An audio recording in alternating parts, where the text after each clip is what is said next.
I was told that when he walked in, he told my son, if you don't sit down, I'm going to handcuff you. This is cell phone video shot by Crystal McCadden as she walked into Brownell STEM Academy.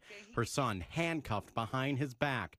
McCadden said the officer couldn't release her son because he didn't have a key. He don't deserve to be in no handcuffs. He ain't in here with no knife. He ain't in here with no gun.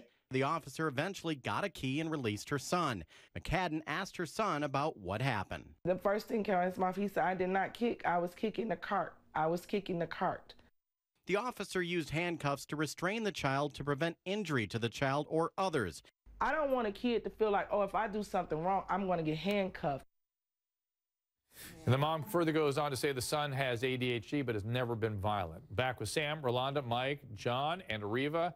So we've talked earlier about teachers being called into the resource officers because they can't seem to handle the children. John, I'll go out to you. What is it that's going on? Do you have a sense of why adults are having such difficulty controlling classrooms? Well, you know, in this case, it was a matter of protocol, and obviously it's very traumatic for a 7-year-old to be handcuffed. it's a bad visual. Oh, the big days. John Cardillo said too much force, too much force being used. Okay. Well, no, I'm not saying too much force. Oh, okay. What I'm saying, though, is there was, well, hold on, and there's a reason you guys might actually agree.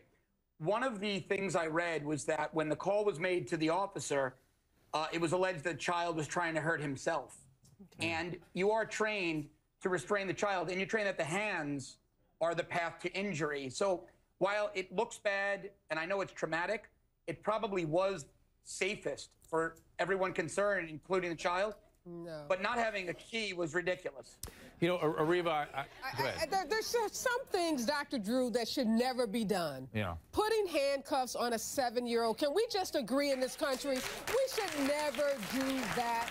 We have to figure out ways to teach children to engage in appropriate behaviors without criminalizing them at 7 years old. I've been saying it, yeah, and I've been saying a lot on this show. We used to use restraints in psychiatric hospitals, and we agreed, the community, the establishment, the medical community agreed, this is barbaric. I mean, it's a failure when we've done that. It's a failure. Why wouldn't they like put him in a separate room as opposed to put him in handcuffs? Have stuff like that. Yes, ma'am. Go ahead.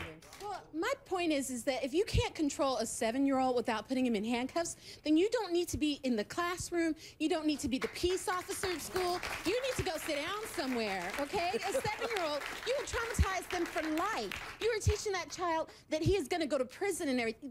It's unacceptable on any level.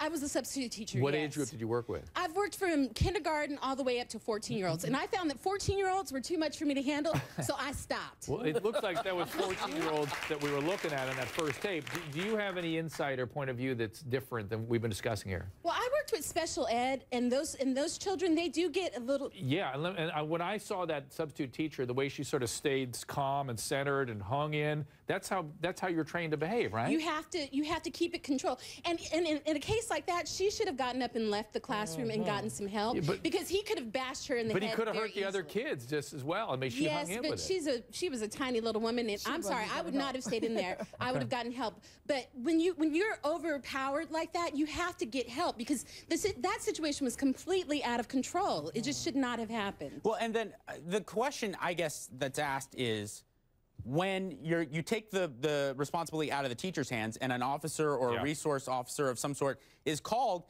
what do you do? I mean, that we're saying, everyone can agree that it starts at home, and it starts with parenting. It starts with getting to the root of what whatever problem is involved in this child. But we're now at the point of no return. We're now at the point where the guy's holding a chair up. We're now at the point where, you know, students are fighting in a classroom.